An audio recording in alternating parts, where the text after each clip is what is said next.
अध्यक्ष महोदय, आप पूछना दीजिए। अध्यक्ष महोदय, मंत्री ने अपने जवाब में नीति आयोग का जिक्र किया। नीति आयोग का रिपोर्ट हम लोगों ने भी पढ़ा है। उसमें SCQI जो कि स्कूली शिक्षा गुणवत्ता सूचकांक है, उसमें बिहार जो है सबसे फीसदी राज्य में आता है। लगभग जो सबसे अंतिम 5 राज्यों में है वो आते हैं। ये अपने उत्तर में माननीय मंत्री जी ने इसको एक्सेप्ट किया है। जो अंक जो बताया है 35.24, यानी मंत्री ये खुद कह रहे हैं कि बिहार की स्कूली जो गुणवत्ता शिक्षा की जो होनी चाहिए वो बद से बदतर है। महोदय, पूरक प्रश्न क्या है? पूरक प्रश्न वही पूछ रहे। तो क्या ये मानते हैं कि बिहार जो है अंतिम 5 राज्यों में है, सबसे फीसदी राज्यों में? दूसरा महोदय, ड्रॉप आउट रेट, अभी इन्होंने बोला कि काफी जो है स्टूडेंट जो है वो पार्टिसिपेट कर रहे हैं, कि बिहार का जो स्कूल का जो ड्रॉप आउट रेट है महोदय वो सबसे अधिक है पूरे देश में। क्या इनका जवाब देना चाहिए? और जो शिक्षकों की तीसरी महोदय जो उन्होंने बोला कि पदों की जो स्वीकृति होगी, क्या ये भी एक बड़ी वजह है कि चाहे यूनिवर्सिटी हो, प्रोफेसर्स की कमी हो, स्कूल में टीचरों की कमी हो? इसको प्रश्न के माध्यम से भी आप महत्वपूर्ण महोदय, बच्चों के भविष्य के साथ है, उसने गुणवत्ता शिक्षा से जुड़ा हुआ। तीसरा सप्लीमेंट्री महोदय, हम ये पूछना चाहते हैं कि जो स्कूल में जो शिक्षक नहीं है उसकी आप जो क्या कार्रवाई कर रहे हैं, उसी हिसाब से गांव में महोदय कार्रवाई कर रहे हैं, तो ये भी जानकारी दे दीजिए कि कितने स्थायी शिक्षक हैं और कितने नियोजित हैं। इसका जवाब देते हो गया। अरे मंत्री जी को बोलने दीजिए, उनको कोई आपत्ति नहीं है।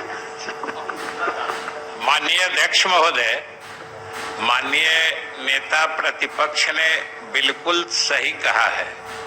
जिस नीति आयोग की रिपोर्ट का हवाला देते हुए उन्होंने बताया है, इनके माननीय सदस्य ने भी उसी रिपोर्ट का हवाला देके ये प्रश्न पूछा है।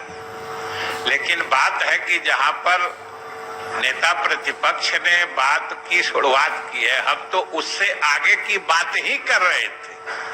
जो बात आप नेता प्रतिपक्ष पूछ रहे थे, हम तो वहां से बात की शुरुआत करके ही बता रहे थे।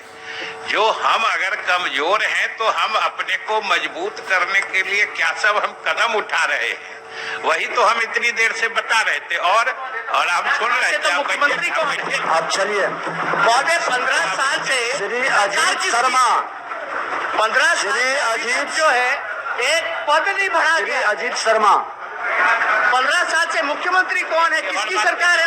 बताइए। और आप सुन लें एक बार, बता दीजिए। अध्यक्ष महोदय, हमने तो जितने पूरक प्रश्न माननीय नेता प्रतिपक्ष ने पूछे हैं, हमने सारे प्रश्नों के संदर्भ का जिक्र अपने मूल उत्तर में ही कर दिया है। कि जैसे पूछे जो रिक्ति है क्या कर रहे, हमने बताया कि हम 30,000 से अधिक शिक्षकों की नियुक्ति करना चाह रहे हैं। हमने ये भी कह दिया कि माननीय उच्च न्यायालय का जो स्थगन आदेश है, हम लोग उसमें आईए फाइल करके, इंटरलोक्यूटरी एप्लीकेशन फाइल करके हम विशेष आग्रह कर रहे हैं, न्यायालय से इजाजत मांग रहे हैं कि हमको आप नियुक्ति करने की इजाजत दे दीजिए। हमने ये भी कहा है विभाग की तरफ से कि आपको जिन चीजों पर आपत्ति है, जो नियम आप लागू कराना चाहते हैं, सरकार खुले दिल से, खुले मन से, साफ मनसा से वो सारे नियम हम लागू कर दें, हमको नियुक्ति करने की इजाजत दे दीजिए। पूरी की पूरी नियुक्ति पर प्रतिबंध लगाना ये उचित सरकार नहीं मानती। अब श्री अजीत शर्मा, अध्यक्ष महोदय